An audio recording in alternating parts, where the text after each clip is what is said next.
and welcome to the Worn and Wound podcast. My name is Zach Kazan. I'm the managing editor at Worn and Wound.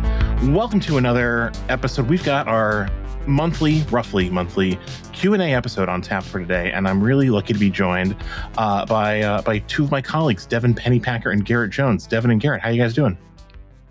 I'm doing fantastic, Zach. How are you doing? I'm doing great. Garrett, how are things going with you?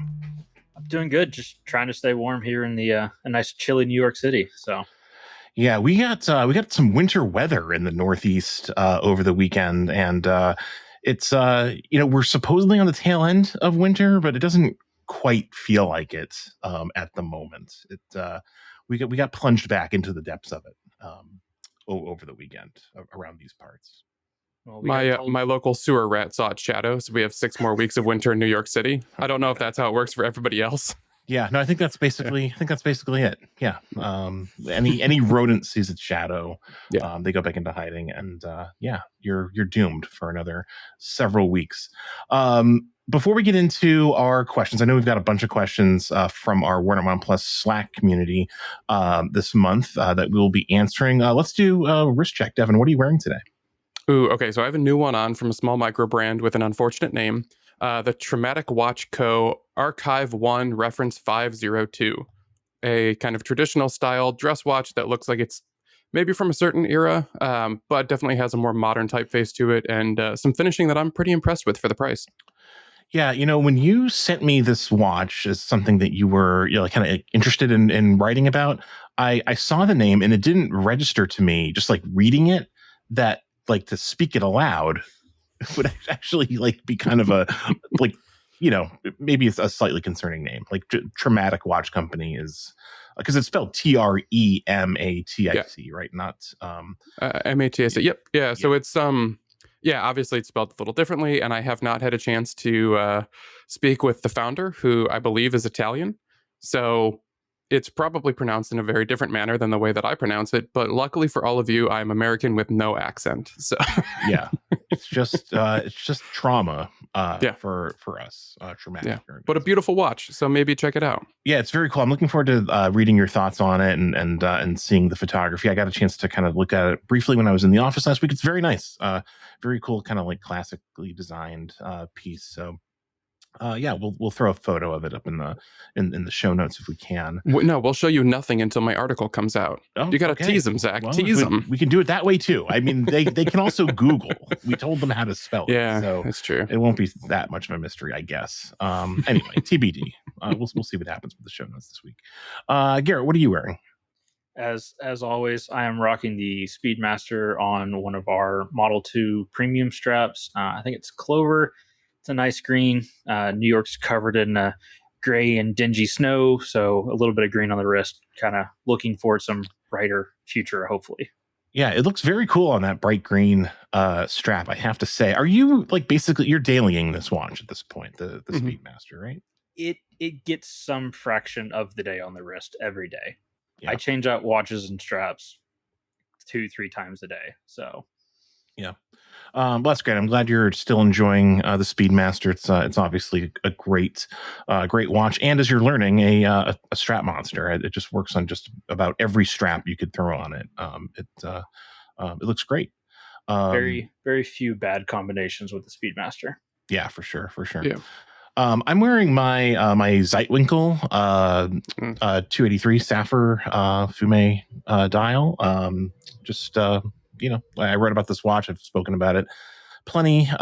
Just one of my favorite pieces. Just love to wear it. It occurred to me today as we're kind of experiencing this kind of winter weather. This is sort of like a cold weather watch. I'm wearing this on a suede strap that this wouldn't feel right in the summertime. So I kind of feel like I want to get the most out of this watch during prime winter watch months. We don't really talk about winter watches. We talk about summer watches a lot, but true. Yeah. I feel like the winter watch is a thing sometimes too. So I'm here for it. Yeah. Just don't tell anyone what strap you're wearing, and leave that a surprise as well. And we'll be good. Yeah. All right. All right. So let's get into questions. Devin, you've got a list of questions, hopefully some good ones from our Worn and Wound Plus Slack community. I haven't checked them out this month, but because I want to be surprised. I always want to take these off the cuff. yeah, let's get started. Do you have one you want to lead us off with? Yeah, we have quite a few awesome questions from that Select Plus community. So thanks for everyone who jumped in there and gave us questions for this podcast. Some of you went deep. Some of you asked about pizza, and then some of you found out that Garrett was going to be on the podcast and got really hyper specific about pocket knives. Oh, so we have a slew of different topics to jump into. But let's jump in. I'm here for the pizza questions, right? Perfect. That's why I'm on the pod this week. Well, you're going to have to wait because the first one's a bit more creative. You are the owner of a Le Mans prototype program looking to make the grid for the first time. Yes, I am shortening this question because Jared wrote us a paragraph. You have a massive budget. You don't need a lot from a sponsor. You are just looking to wear a watch for your brand and then put that brand on the wing of your car. Which one are you going to choose and why? You're choosing it purely based on your enjoyment of the watch, the company, and potentially helping out the company. Okay. So this is a hypothetical race car team and a watch sponsorship on that car. Yes, basically, yeah. is what we're, so right. picking what watch you're going to pair to it. You see the IWCs out there frequently. They're really proud of their F1 partnership. Let's outdo them. Let's pick another brand that can potentially steal their thunder a little bit. I mean, the first one that comes to mind, and maybe this is just recency bias because I was wearing this watch yesterday, is Arcanaut. Indie brand, kind of like futuristic, case shapes, interesting materials. I don't know that it has anything to do with it doesn't have anything to do with racing, but then again, a lot of these watch brands don't, have anything to do with the sports and teams that they sponsor. But I don't know. I think that would be, I don't know. I think it would be fun to see like the Arcanaut logo on a Le Mans car. Like that could be fun. For sure. Yeah. Garrett, what about you? This is a hard one. I'm trying to think of somebody that, like, when you think about prototype and Le Mans, you're pushing the envelope. So I'm really trying to think of somebody that like does some crazy stuff, and I'm drawing a blank. It would have to be somebody that's done some really out there like case materials. I know somebody's working with like some fat carbon materials, but I don't know who it is. I've just seen photos of the case.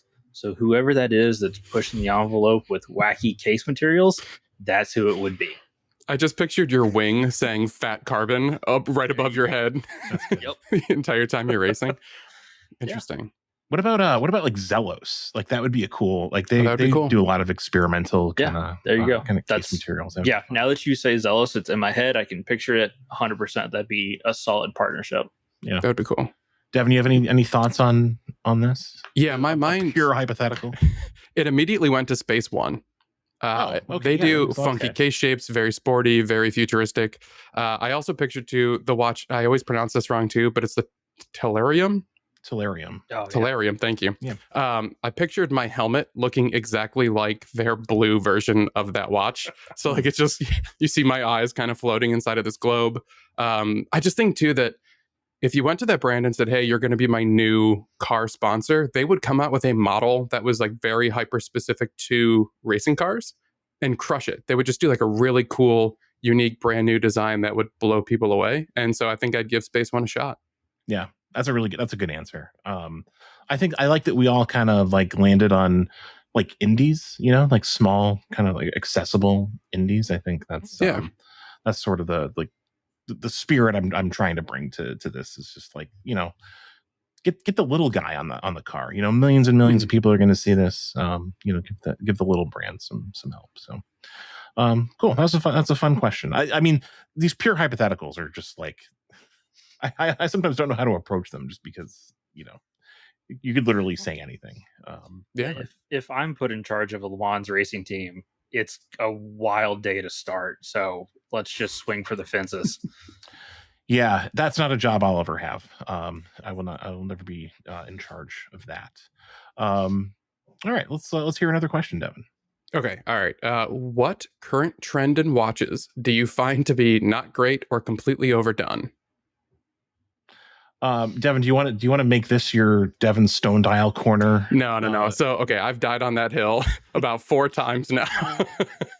I'm ready to pick a fight with another segment of our audience if you don't mind. Go for it. What? Okay, I am and I say this like it goes in one ear out the other for me, but integrated bracelet designs. So many companies are going for integrated bracelets. Some of them are fantastic. Some of them just feel like they're trying to follow a trend. And I feel like that trend is at this point kind of dying or dead. We've seen the market get saturated with them. We've all handled a whole bunch of them. And I hate the fact that I'm going to say this, but I find that a lot of like the sub $1,500 price point integrated bracelets are just not that great because they're stacked up against the Tissot PRX, which has an incredibly well finished bracelet. So you're fighting a losing battle there, and you're trying to follow a trend that's already oversaturated. So it's really difficult. And when a brand tells me, "Hey, we're really excited for our new sub $1,000 integrated bracelet watch," I immediately I get very skeptical, and I just don't assume that it's going to be something that I'm into. I've been pleasantly surprised by a few lately, but I'm ready for something new. I'm ready for a new trend. Yeah, the integrated bracelet thing's been happening for a long time. I wonder if it it might have gone beyond trend at this point. It's just like a product category the same way that like dive watch is a product category, or but I know what you mean. They keep getting served to us in a way that feels, it feels like it's a trend.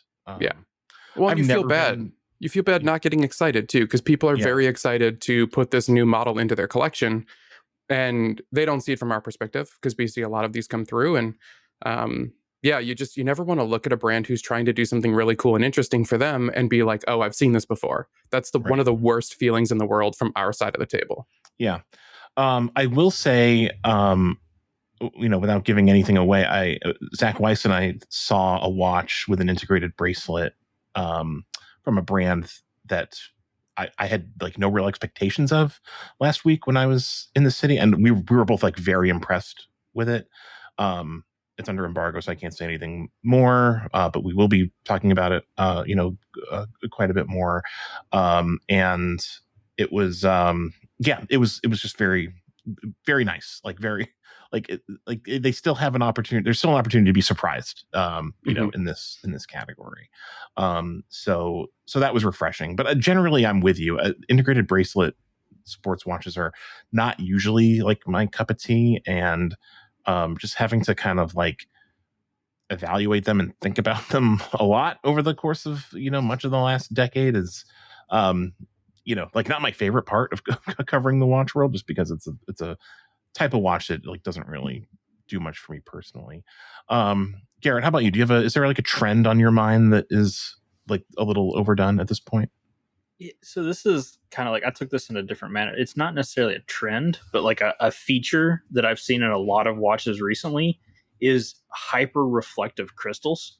And I don't know what it's been, but like a number of watches that we've had come to the office that I've handled lately have all been non-anti-reflective or double domed or stuff like that. And like, as a photographer, I love the watch for what it is, but I also love to take a really nice photo of the watch. And so if I can't like quickly take a photo of a watch, it kind of kills it to me in a point. So like, I just wish more brands would kind of think about like the best way for your watch to constantly get pushed is people's photos. And if people can't take a good photo of it, it's hard for them to share their excitement about it. Yeah. That's a photographer's gripe for sure. Yeah. No, 100%. Yeah. That's a good one. I don't know that there's a trend that I'm like really sick of at the moment, or that I wish would die. I did note last week, I guess it was about a week ago, when Porsche Design released their new chronograph 1 with a lume dial, that we've seen a lot of lume dials recently, and this one is like, I think it's like $11,000 or $12,000 or something like that, and that just seems like kind of a lot of money for a lume dialed sports watch, when you can get like I have a really fun one from Citizen that I think is like a $500 or $600 watch. It's has a similar look, even like it's blacked out, and you can get a lot of the same effect for a lot less. There aren't a lot of ways to like iterate on a lume dial. Like it's so I think maybe I'm getting a little getting like close to bored with that, although I still enjoy it, when I have one on my wrist, but I don't know how much gas is left in that tank. I think that's a similar thing too, where you're looking at proper execution and not just putting a Lume dial in the collection, because there are some brands that I think do Lume dial a little bit better than others. Mhm. And if you can properly pull it off, that's a fun feature to have on a watch, something cool to pull out of the box and show off a little bit. But when it feels like just another dial that they put out in a wider collection, sometimes it just doesn't quite fit the ethos of the watch they're trying to design to begin with. Yeah, for sure. Interesting. All right, cool. Next question, Devin. Let's do something a little bit more fun. Do you think there's a chance people will return to movie theaters, or will they slowly continue to die off? If there's a chance, what will it take to get people to go back to them? I mean, I think I kind of I don't know if I agree with the premise of the question. I think that people have returned to movie theaters. Like the last year was a really big box office year. The problem from my perspective is that the movies that end up in movie theaters and do a lot of business are not movies that I tend to be interested in. It's a lot of lot of franchise stuff, a lot of lots of IP, lots of kids movies. Which of course, like, these things all have their place, in the industry, and kids deserve to have good movies to go see as well. But I think the movie theater business is actually like doing okay, even at a time when a lot of prognosticators were expecting, because of the strikes from a year ago now, really slowed things down and gummed up the works. Last year was actually 2024 was actually like a pretty good box office year for the most part. Yeah. What I really want and hope for the movie industry is, more, like original storytelling, original films, Mm-hmm. the kinds of things I grew up with. I sound like an old man or a broken record saying this, but like, it used to be that like you'd have, like every month you'd have like a new kind of like action thriller or like adult oriented movie or something that was like, an original idea from a writer director, like coming to a movie theater. And you just don't have that, anymore. It's just a lot of comic book adaptations, a lot of literary adaptations, a lot of sequels, a lot of animated movies. Very and so that's something I kind of like grow tired of. But we'll see. I don't think that like movie theaters are going to go extinct or anything, because you need a place to kind of have these like big event tent poles, from the big studios. I just wish those movies were better. I guess it's my gripe. Do you guys have any thoughts on the movie theater experience? Do you guys go to the movies when you can, or more of like sit on the couch and stream it kind of vibe these days? I think I've been to the movies like once in the last 5 years, and I can't even tell you what I saw. You are the problem. I know I am. Yeah, and it's it's really just personal preference. Like, I get more excited watching a 2 or 3 hour YouTube video that some like one or two guys have invested 6 months of their life to create, rather than like a production of something that had millions of dollars behind it to make it work. And I'm just weird like that, but I'd rather like support the little guy on this one than watch another big motion picture. Do you watch indie films? Like, have you been to the theater for any indie film debuts? Not yet. I really should look into that, because that might kind of like be the bridge that I need to get back to a box office type environment, but not yet now. Garrett, I'm going to recommend you go back through the Time on Screen archives, and many great recommendations in there for you for very true movies that you might be interested in. Devin, are you a movie theater goer, or do you? Yeah, I love the movie theater, but I also hate the movie theater. So, like, this question actually speaks to me in more ways than I guess a lot of other people. But there's an experience tied to the movie theater, right? There's fond memories I have, the midnight releases of movies, the events that we all got to share together growing up are things that I still greatly miss. Most of it's been ruined by cell phones. What hasn't been ruined by the cell phone has been ruined by terrible food quality and high prices, or live adaptations of perfect animated movies. Stop trying to make a live action How to Train Your Dragon. Like, stop that. That animated movie is a 10 out of 10. I've got bad news for you, Devin. They're not going to stop it. I know. They're going to keep doing it and doing it and doing it forever. It's horrible. It's just horrible. Like, Man. Yeah, anyway, go watch the animated version. Don't support the live action. But I don't know. There are movie theaters that have been doing more like restaurant type quality food, or they have bars that are attached to them, which are good to a certain point. But then you also have to worry about how gross people are and how much stuff just gets shoved between the cracks of all the different seats. Yeah. That's happened a lot where I stick my hand down there and come up with cheese whiz on my finger or something like Nice. that. Yeah, it's horrible. And Zach, actually, you and I talked a while ago about small theaters, like the mom and pop theaters that still exist in certain small areas. And I still think that those are worth supporting, and I love going to see those.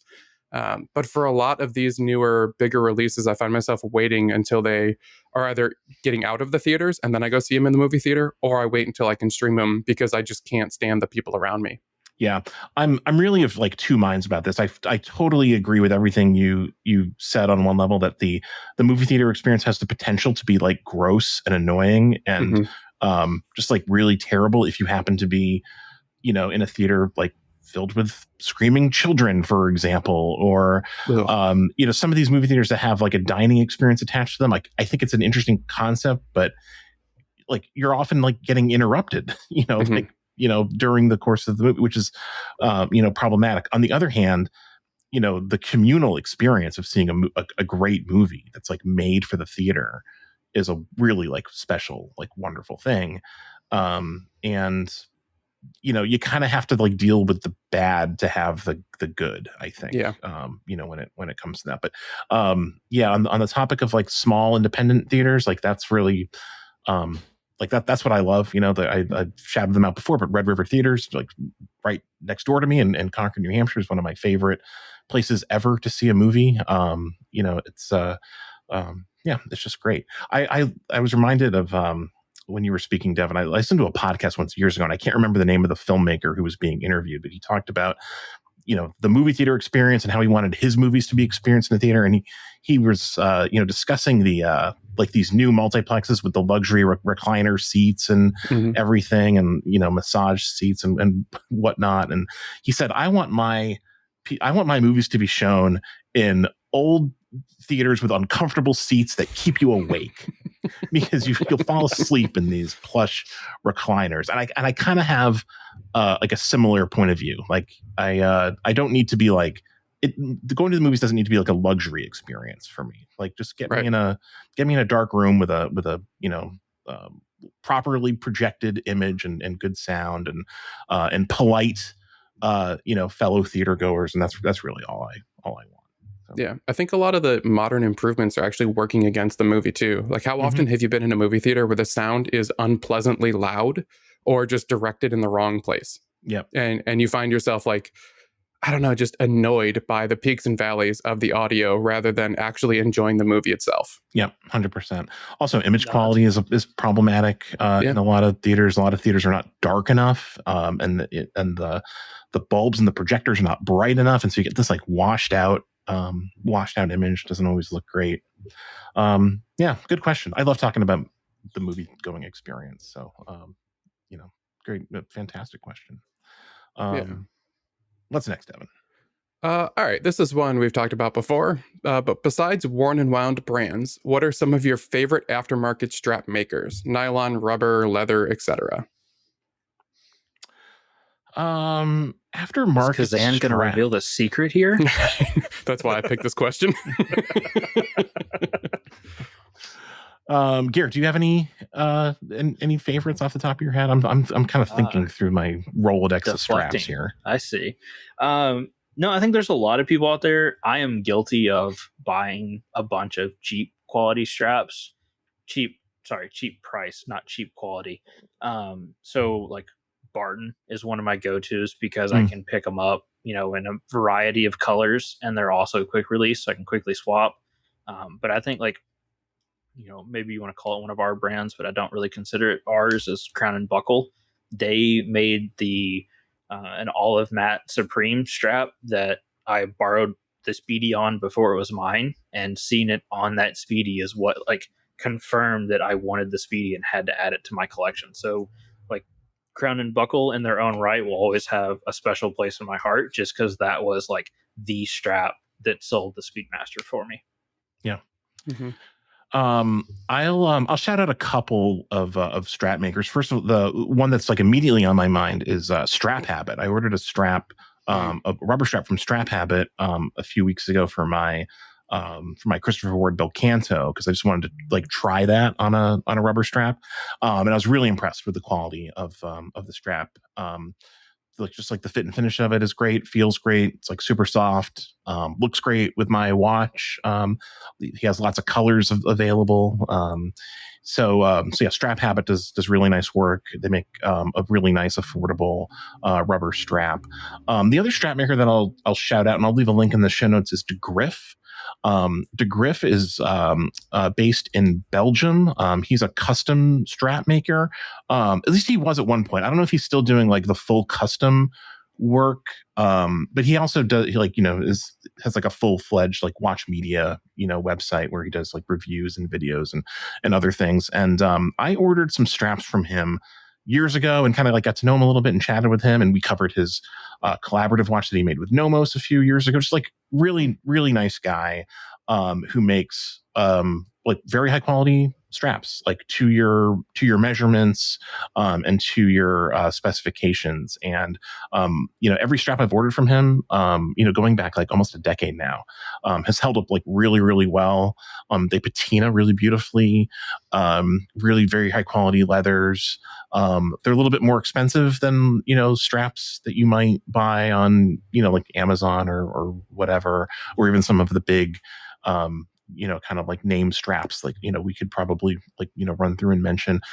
Just a small strap maker doing like really good high quality work.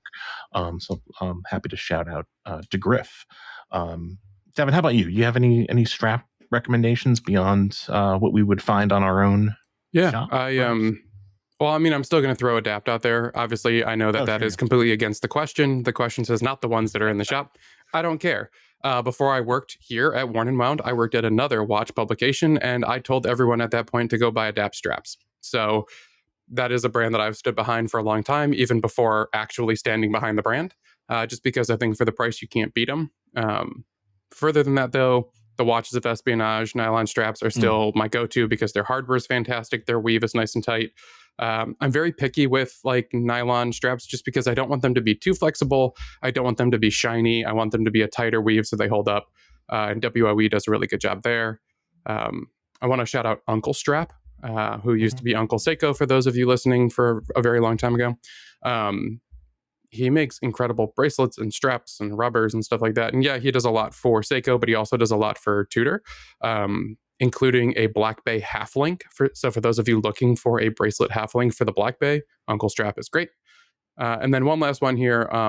So Artem does sailcloth straps. I think we all kind of know that by now. I have one on its way to me, so I can kind of test that out for the first time. I've never had hands-on with their straps before. But I'm actually going to shout out, there's a video by Just the Watch, which is the ultimate sailcloth strap guide. And he goes through 11 brands of different sailcloth straps, which is a type of strap I really like, and tells you what you're getting for each price point. So for those of you who are curious as to like why straps cost the way that they are priced, go watch the video because it's pretty good insight there. But then also if you're looking for a high quality sailcloth, that video screams Artem's praises. So I'm excited to test one out for myself and actually get it on the Planet Ocean most likely. And beat it up and see if it holds up as well as everyone has been telling me it does. Cool. Yeah. Artem makes a really good strap. That's a good call out for sure. We'll definitely link to that video. Yeah, love straps. It's nice to have like a bunch of straps to choose from. So you can never have. I guess maybe you can have too many straps if they. You absolutely can. Yeah. Look at Griffin's video about strap storage. That guy is running out of file cabinet space because of his straps. But those little boxes are like so inexpensive. You can just buy more. So I know they're annoyingly good. Yeah, fun video. Yeah, that was a very cool video. We'll link to that in the show notes as well. Very, very nicely done. Just making so much work for you here, Zach. It's not that link hard. After link after link. It's not that hard. Listen, I put the noise canceling headphones on, put on a podcast, and just start linking stuff. It's great. Good. Yeah. What's the next question? All right, let's go back to watches proper, but a little bit vintage. What one no longer available watch would you love to see make its return? To make it interesting, it cannot change in any way. No modernization. It is just coming straight from the archive. Man, I might need a minute for this. Devin, do you have one in mind that you're... Oh, I've got one locked and loaded anytime someone asks me this question. Yeah, go for it. Heuer Regatta. Okay. By far the coolest regatta timer from history. Has those, the circle countdown beads up at the top. It is just really cool. It uses the blue and orange rather than like a lot of companies using deeper reds or blacks. It's a thick boy. Man, this thing is a slab. You put it on and it is just, it's heavy, it's big, it's bulky. You're going to beat it up. But this watch looks so cool as you start beating it up. And it has a really weird handset too that just sets it apart. It really does set it apart. I tried one on from Belmont Watches. Adam, our buddy out in San Diego, had one used when we did the James Brand pop-up. And I tried it on. That was the first time I tried on a good example, because up until that point, they were all just completely roached. And it solidified in my mind that is a watch that will have to be in my collection at some point or another. Yeah. Yeah, that's a good one. Very classic. Garrett, do you have one? I'm looking for the reference number for the one that I'm thinking of. So bear with me a minute. I can also vamp, Garrett, if you don't. No, yeah. So this is kind of a little bit of a cheat for me. I want a modern Speedmaster with tritium. That's really just what I want. Give me the old school tritium Speedmaster with the make it today, and I'd be more than happy. I'd buy one on the spot. I love tritium, in its own right, and that's kind of like I wanted that to go. Explains a lot, Garrett. But just a little bit of radiation, whatever. But yeah, I wanted to go that route for my Speedmaster, and just knowing that I'd get it with dead vials kind of kills it for me. Yeah, I think tritium's cool. Like there's no doubt that like old tritium is cool. New tritium would also be cool. Radiation's not great, but very small amounts I think probably will be fine. I'll survive. If I grow a third arm, what's the worst that happens? Makes it easier for wrist shot photography. That's for sure. more 100%. Buy more watches if you have a third arm. Okay, so like my choice for this is a Zenith Defy that has not been reissued yet. It's the Zenith Defy. I believe the reference is the A7682. It has like a tonneau, like barrel shaped case, and what is known as the lobster bracelet, not the ladder bracelet, but the lobster bracelet with these like long kind of like plank like links. I owned one of these with a red dial. I wrote about the Zenith Defy Classic, and we photographed they were actually both belonging to me at the time, the Zenith Defy Classic and my vintage Zenith Defy with a really bright red dial. We photographed them together, so I'll link to that in the show notes so you can see the watch I'm talking about. This is a great design. This is kind of like an original sort of like pseudo integrated bracelet sports watch. It's not technically an integrated bracelet sports watch, but it definitely has that look, and it predates the Royal Oak. So you can't convince me that Gerald Genta didn't like see this, and it kind of seeped into his brain, and then you got the Royal Oak. So just a fantastic vintage watch. I would love a 1-to-1 recreation of this if Zenith ever went that route in the similar way that they've gone that route with other vintage watches from their back catalog.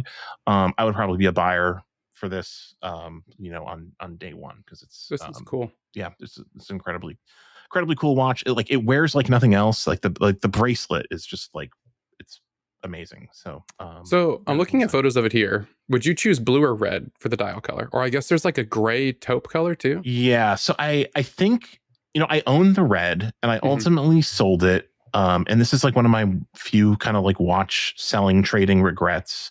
But I sold it because it's a nice red dial, but it's just so hard to wear a red dial watch. Sure. So I think if like I had my choice, I'd probably go with blue. But the taupe one is also nice. The taupe is apparently the rarest of the three. I could be wrong about that. But I believe I've heard that quoted in the past. So the taupe is cool. Really, it's all about like the case and bracelet. though. Yeah. All the dials are kind of like nice in their own way. From the top down, it looks kind of like an Elongapo bracelet, that like kind of hammered steel bracelet that they do. Very cool design. Yeah, for sure. This is a watch that was just like way ahead of its time. It used like rubber spacers for like rigidity and shock resistance. Like well before any other watch was doing that. It had like 300 meters of water resistance when like 200 was the standard. They didn't even advertise the increased water resistance. So just like a really cool thing that I hope they bring back. They've done a lot of work with the Defy over the last few years, obviously, but this particular reference has been ignored. So I would like them to pay it its proper respect. Let's go. Yeah, that's definitely an interesting pick. Yeah, but I dig it. It's cool. All right, that was a good question. That was fun. Better than I usually don't do well with the vintage stuff because like my mind is just like not focused on vintage watches day to day. But like this one popped in my head, so I was glad to be able to chat about it. Yeah. What's next, Evan? Let's do an EDC question. I'd be curious to hear your thoughts about sling versus tote bag for EDC, and if you have any preference for bag in those categories. Garrett, this one is all you. Take it away. Sling versus tote.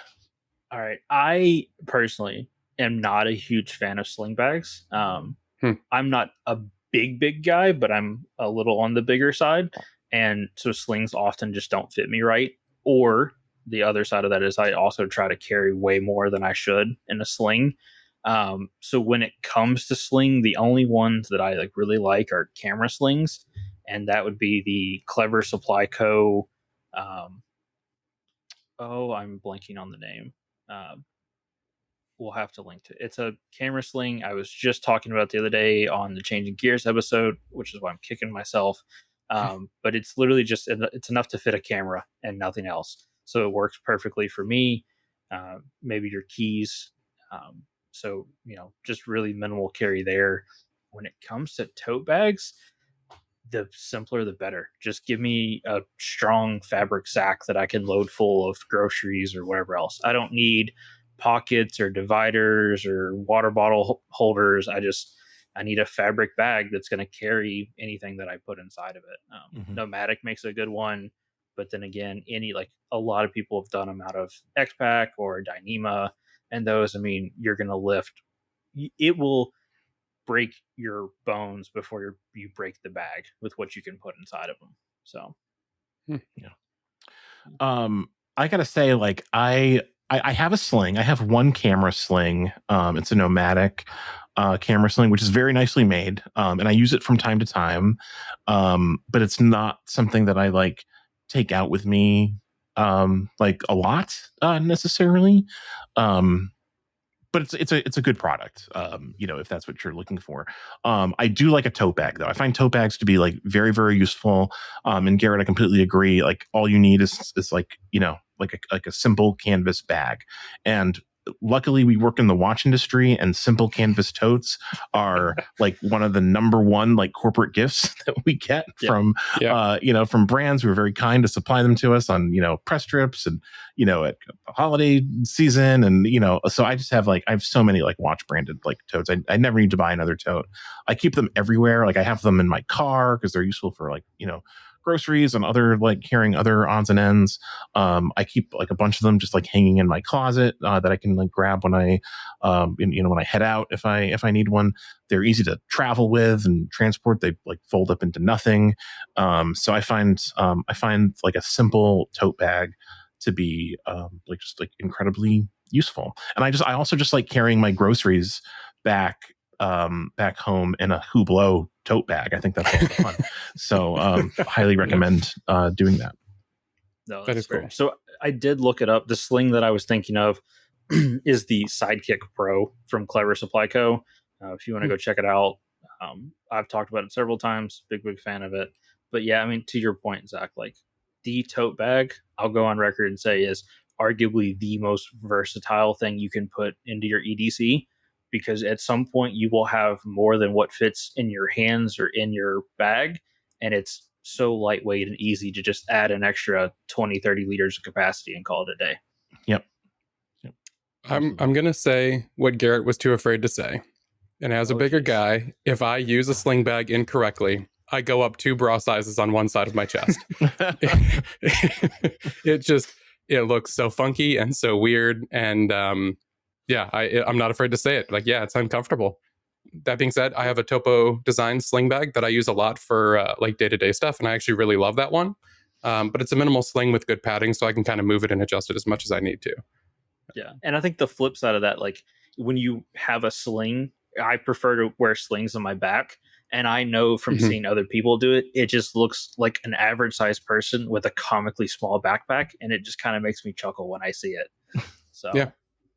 Yeah, but I mean, tote bags are king. Absolutely. I'm not like Yeah. a simple cheap tote bag person. I am. I made the confession a little bit ago to my friend that I'm looking for a cool designer tote bag because I think that like if I'm walking around with a designer tote bag in New York City, like I look like a hot guy. Like people are gonna look at me and be like, "That's a hot guy right there." Yeah, I was so against totes until I moved here, and it truly is Yeah. like the most versatile thing for in a city. Because Yeah. also when like you're on a subway, you tuck underneath your arm, you don't have to set it down on the ground, but you're also not like taking up 3 feet of space behind you where someone else could stand. Devin reveals himself to be a true aristocrat, looking for those designer totes. Trying to be a hot guy with a tote bag. Yeah. There's worse things to be. All right, let's do another EDC question here. And actually, this one says for Garrett from Steve. Nice. Okay. I'm going to take a little break. I'll be back, guys. Yeah. We're talking about pocket knives here. Do all of the knives you have a pocket clip? If not, how do you carry them in your pocket, or you just keep them in your backpack? Yeah, so not every pocket knife that I own has a clip. I own several Swiss Army knives, and there's people that make clips for them, but they're kind of weird and wonky, and I've never really messed with them. So if I'm carrying a knife with a pocket clip, obviously it gets clipped into the pocket or into the waistband, depending on what I'm wearing. If it doesn't have a clip, I have a fabric organizer, like a pocket organizer that has a pen sleeve and then a larger pouch that I can slip the Swiss Army knife into. I don't have a specific brand. I know there's a dozen people out there that make them. So if you do some digging, you can find one for yourself. But it's just an easy way to keep it organized in my pocket and not swing around. I hate when I have a bunch of gear in my pockets and I hear like, especially titanium clinking against each other, because titanium gear is not cheap. And I embrace snail trails and wear marks, but I want to put them there. I don't want it to happen while I'm walking home or walking to the office. I don't, this is not something I've ever given any thought. So I mean, I have a handful of knives. They kind of just like exist on, I don't really carry a knife like from day to day. They just sort of like, exist on my desk or on like, my table, and they're there for me when I like need to open a box or whatever. I guess most of them don't have clips because they're like Swiss Army style knives, for the most part. So, yeah. It's interesting though, because like for years, knives didn't really have pocket clips on them. So that's a newer, adaptation for the EDC lifestyle. Yeah, for sure. I know for me, for a long time, if it didn't have a pocket clip, I wouldn't buy it. I wanted to make sure that it wasn't just bouncing around in my pocket, because in my mind, I believed that the knife would open up and I would stab myself, which actually happened to a bunch of knives that I owned with pocket clips. I would like slide my hand in and the blade would be open in there anyway. So it turns out that doesn't matter. But for me, like if a knife doesn't have a pocket clip, I put it in the coin pocket of my jeans and that's fine. Or in some sort of storage like Garrett mentioned. But then also too, there are like for fixed blades, a sternum strap or a belt clip is fine. And then there's a company out there called MKM. They're an Italian knife company, and they make this really cool leather pocket slip that has a magnetic clip on there. So it doesn't put any wear and tear on your pocket at all, but it like holds the knife inside of your pocket, inside of a little leather slip and up away from all of your other stuff. So it doesn't jostle around at all. Pretty cool system. That's clever. Yeah. Yeah. You'll have to send me a link to that because now I want to go down that rabbit hole. Yeah, they're very cool. It's a cool way of adding a clip to your knife without adding a clip to your knife. Cool. We will put it in the show notes, just like everything else. Show notes here. Getting longer and longer. It's going to be its full editorial article. It's just show notes. Listen, we gotta give people the links they need to find. Yeah, when you ask questions, you expect long show notes. True, that is true. Yeah, Q&A is perfect for that. Yeah. Um, We're speaking trying of to help questions, the listeners out. let's do another one. What do you regard as the most useless complication / functionality? The most useless complication. Yeah, I think this Alright. stems from our Hot Takes podcast because we started going down a rabbit hole of GMTs, I think it was. And certain people said that GMTs were useless. So I think, I mean, that's GMT is not useless. It's not like it's not a necessity, Mhm. like for traveling the world or for anything else. Like, many millions of people have traveled all over the place without a GMT, successfully. They can add in some tract in their head and figure out the time. Yeah. Yeah. I mean, something like like the age of the moon, complication, like that's truly useless. Like that's just a watchmaking flex. It doesn't really have much of a purpose beyond just like a watchmaking flex. I think probably like the astronomical complications like that are Yeah. probably like the most useless. We mentioned Space One, the Tellurium. That's incredibly cool. I love the Tellurium.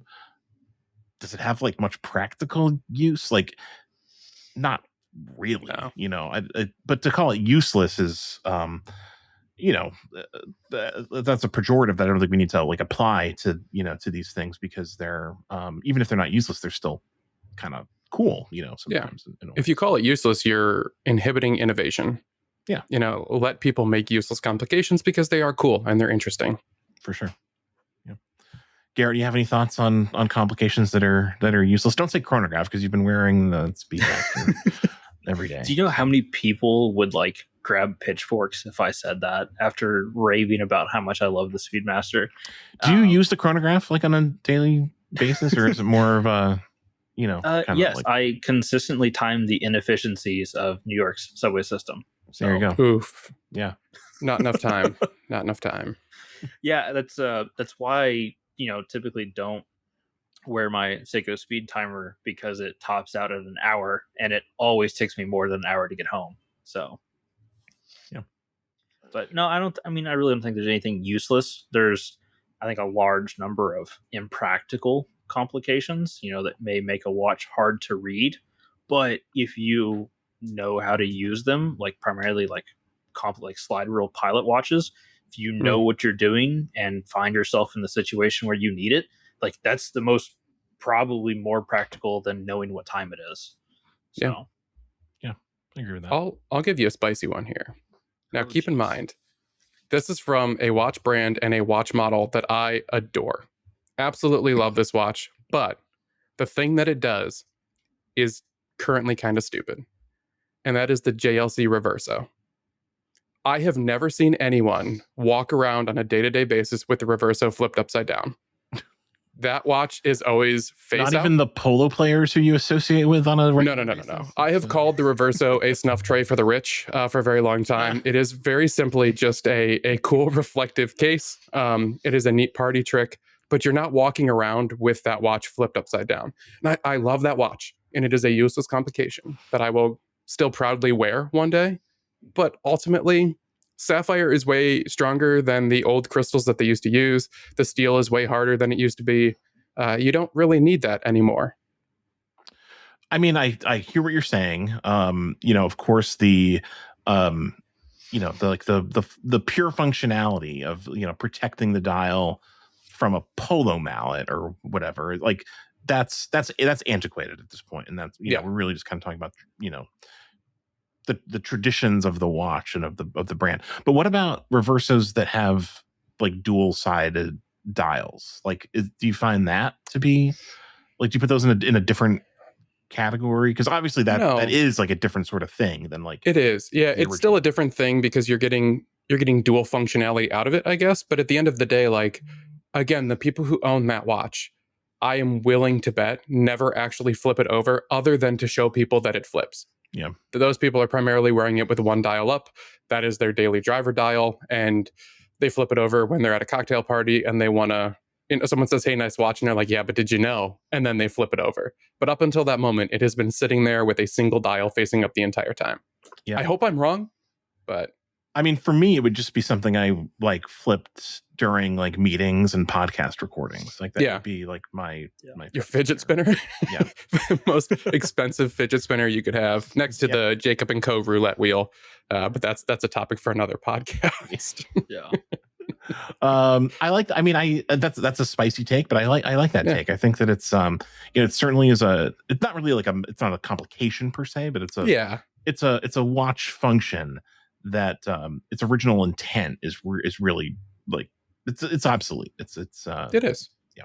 It's romantic in nature, but after that there's not much substance. Yeah. It is satisfying though. Like it is like it is a nice mechanism. Yeah. So. Ooh, that red dial large version. Oof. Yeah, that's good. Still pulls some heartstrings for me. Yeah.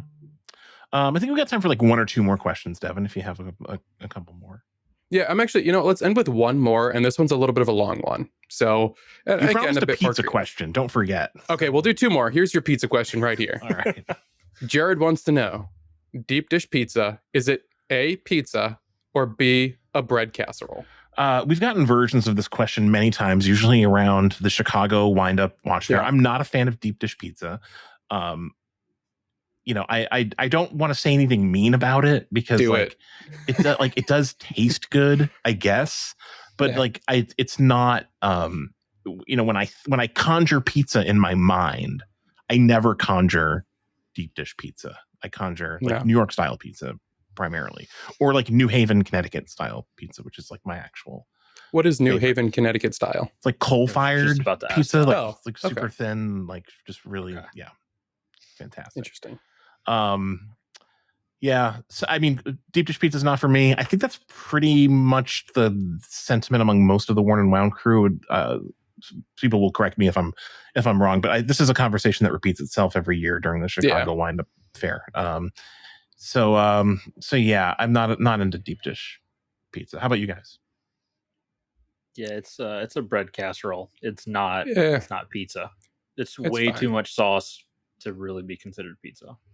I did a day road trip from Cleveland to Chicago specifically to try authentic deep dish for the first time. That was a waste of a 12-hour car ride. That I was so disappointed. I mean, it's fine, but it is like a lasagna or a bread casserole, whatever you want to call it. A weird oddity, actually. So I was up in Boston for a bachelor party last weekend or 2 weekends ago, and we found ourselves late night after a few cocktails at an Italian restaurant where they were making quote-unquote wood-fired pizzas. But the waitress let us know, hey, just so you know, like they're not like normal pizzas. They're kind of wet. And we're like, okay. Oh, I don't know. That's appetizing. Yeah. Yeah. I'm like, I don't know what that means. Boston wet is what they call that. We bought 3 of them, of course. And it was so strange. It was like the bread was still kind of doughy. And so like, as you're trying to eat it, the pizza's like curling away from you as you're trying to put it into your mouth. Very strange pizza. But that's another one too, that like, I don't think I can call it pizza, but Boston's a pretty terrible pizza city. I have to say, if people want to come at me in the comments, then go for it. I think Santarpio's very overrated. Pizzeria Regina, very overrated. There are like little, pockets of like good pizza, I guess, in the city, but like the places that have been kind of like called out as like, like the home of Boston pizza or like signature Boston pizza is like, not good. Like the good pizza in Boston is just pizza that's like imitating New York pizza. So and there really aren't that many examples of that. Like New England in general, besides New Haven, is a little bit of a pizza desert. And I don't mind saying that as a lifelong New Englander. So yeah, but they have better stuff. They have seafood that can kill anywhere else in the country. Seafood's great. Yeah. No. I mean, we do a lot of things well. And New Haven is its own thing. That pizza is like best in the world. It's amazing. But like there isn't really great pizza like in New Hampshire, like what I would call like, like there isn't like a world-class pizza that I could like drive to right now. So well, it sounds like I need to do another road trip to New Haven. Listen, it's fantastic. When I travel home from New York, I take the train and like there's a stop in New Haven, and every time I'm there, I think like I could like get out and get like the next train and bring a Frank Pepe's back with me. Like that'd be great. Anyway, thank you for the pizza question. We sorry, I almost missed it. Yeah. All right. One more, Devin. What you got? Last question. This one's a bit more creative. What would be the next great Worn and Wound X insert company here collaboration that you would like to create? A knife, a flashlight, a bag. What would the price point be, and how would you go about developing it with the community? Oh man, that's an interesting hypothetical. Mhm. Could be any product. Any product, yeah. Well, they specifically said knife, flashlight, or bag, but Kazin, I think you're more of a watch guy. So maybe yours Yeah. is a watch, Garrett, maybe yours is a knife, and maybe mine is a sling bag that just sits in a slightly different position on your body. I think they call those fanny packs. Yeah. Oh yeah, fanny pack. Yeah. I'm gonna need a minute. You guys have Garrett, Garrett, go for it. Oh, geez. Yeah, just throw me under the bus. All right. So, I'm an EDC guy through and through. We have done a pin, and that was before I got here, but so that one's crossed up the list. I think kind of the next logical step would be a knife, just because classic EDC for me is right, slice, light in that order. So we've got the right. Now we need to do the slice. I would probably go with somebody like ProTech. I just think they're doing some really killer things. US company, smaller shop, but kind of like us, they're hungry to create and innovate and do really cool things. What that would look like on the logistical side would probably, just to tie it back to the watch ecosphere, would be some kind of unique material for the handle scales that we see in the watch world. What that looks like, I'm not 100% sure. Maybe some hyper specific alloys of something or the other just to really tie it in. Price point for me would have to be, pretty competitive to what the retail is, unless there's something just uber rare about it. I'm not a big fan of collab products getting this exorbitant tax on them when it's just the same product, slightly repackaged and presented in a new manner. So do it right, do it sharp, and make it cool. And that's the way that I would go with it. Cool. Okay, I thought of something. I think like a Worn and Wound Space One watch would be cool. Heck yeah. Okay. Just because obviously, like Zach Weiss, designs, has a hand in designing, or fully designs, the limited edition watches that we make, and I know that he's a fan of Space One, and I wonder if there's like an astronomical complication, or something that can be like tied to New York specifically, like positions of the stars in the sky or something, like in New York. Oh, that'd be cool. Constellations kind of moving through the crystal. And I would just like to see, I know Zach's a fan of the brand, and I would be interested to like just see like his take, and like it would be cool to see what Worn and Wound and Space One could come up with, and it would also like make it easy to buy one. Which is a plus when the company you work for is making a limited edition watch. I just think that would be it'd be cool. But like my mind immediately kind of like as it always does, kind of goes towards like those accessible indies, and I think like of the ones that I spend time thinking about, like Space One would be like a really cool collaborative partner. So yeah, that's what I'm going with. How about you, Devin? So, okay, we got a knife from Garrett. We got a watch from Zach. I'll give you a tote bag. And this is one, Zach has been looking for a tote bag. For those who want to peek behind the curtain, he's been looking for a bag to travel with. And I recommended a bag from Nemo Equipment. It is their duffel tote. So basically it's a duffel bag, kind of like a black hole duffel from Patagonia or a North Face's duffel bag. And then it converts into a large, big dump tote bag, which is really cool. They won a bunch of awards for it.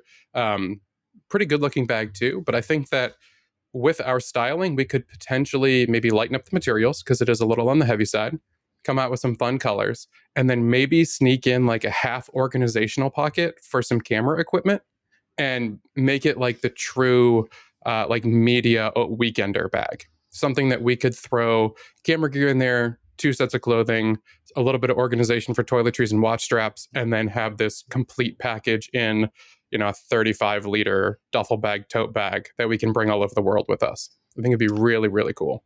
I love that idea. Do you think it's something that you can get prototyped by Watches and Wonders so that I can use it? Yeah, my sewing machine has been out of work for a little while, but if you're okay with split seams and like some really bad back stitching, I can probably get you something by the end of next week. I'm not okay with that. I demand much higher quality. So unfortunately, that's not going to happen. So. That's too bad. I am looking for like a tote bag or like a briefcase, something other than a backpack for Watches and Wonders. So, and I asked both of you for recommendations, and you both were very helpful. And now, when I open Instagram, all I see are ads for briefcases and tote bags and all sorts of other bag related stuff. So I've got a lot of work to do. Finding the right bag for this year's Watches. Whenever you're in the office, I actually lean over your phone when you walk away and just whisper SEO titles into the phone, so you get some really weird advertising. Oh man, that explains so much. Thank you for all of that. That's anytime. Great. I totally haven't done that to my girlfriend while she's on Instagram and completely tweaked her feed to watches and backpacks. Oh man, we could do an entire episode on like the weird things and not so weird things that come up in our algorithms and the advertisements on social media that are just a result of the lives we lead. It's a fascinating thing. Guys, it was a really fun episode. We got a lot of really great questions. Tons. And we have so many more that we didn't even get to. So thank you to the Slack Plus community and to everyone who jumps in there and puts up with us on a daily basis. Yeah, it's really the Slack, the Wonderwoman Plus Slack is really a lot of fun. I'm trying to spend more time in there. Really great community. We'll put a link in the show notes for the Wonderwoman Plus Slack. If you're not a member, definitely join. There's no cost, of course, to join. You get to talk to us during the day and ask us questions and have access to a lot of really thoughtful people in the watch community to talk about watches and many other things. So it's really a lot of fun. Garrett, Devin, thank you both for coming on the podcast and doing another successful month of Q&A questions with me. This is always a lot of fun. I appreciate it. Yeah, anytime. Always happy to jump on and answer questions and talk about AEC gear and whatever other we get into. For sure. Yeah. Well, we will do it again next month. And until next week, we'll be back with another new episode. Until then, I hope everyone takes good care, and we will see you again very soon. Thanks.